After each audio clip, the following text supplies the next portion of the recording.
Science perfection চ্যানেলে সকলকে স্বাগত।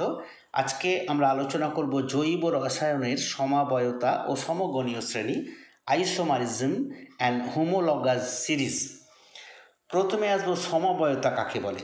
যে বৈশিষ্ট্যের জন্য একই আণবিক সংকেত কিন্তু ভিন্ন ভিন্ন ভৌত ও রাসায়নিক ধর্মবিশিষ্ট যৌগের উদ্ভব হয় তাকে সমবয়তা বলে।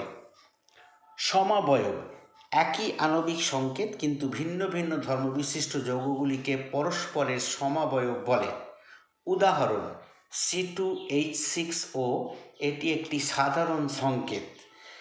এ থেকে দুটি যৌগকে দেখানো হয়েছে CH3CH2OH, আরেকটি CH3OCH3।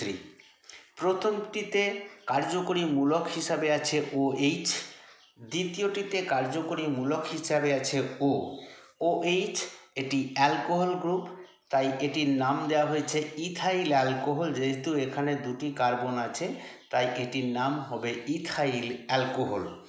অপরপক্ষে এটি একটি ইথার, CH3CH3, অর্থাৎ ডাইমিথাইল ইথার।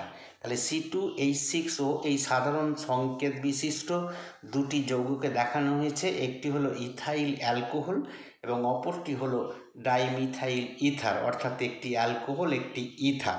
এইগুলো পরস্পরের সমাবয়ব। সমগণীয় শ্রেণী একই ধরনের মৌলের সমন্বয়ে গঠিত এবং একই সাধারণ সংকেত বিশিষ্ট এবং একই রকম ধর্মবিশিষ্ট কার্যকরী মূলকযুক্ত জৈব যৌগসমূহ, যাদের ক্রমবর্ধমান আণবিক ভরের ভিত্তিতে সাজালে পরপর অবস্থিত যে কোনো দুটি যৌগের মধ্যে CH2 ব্যবধান বিশিষ্ট জৈব যৌগের যে শ্রেণী পাওয়া যায় তাকে সমগণীয় শ্রেণী বলে। উদাহরণ CH3OH, C2H5OH, C3H7OH। তাহলে এটি হচ্ছে প্রত্যেকটি এক একটি অ্যালকোহল। দুটি অ্যালকোহলের মধ্যে আণবিক ভরের ব্যবধান হচ্ছে CH2।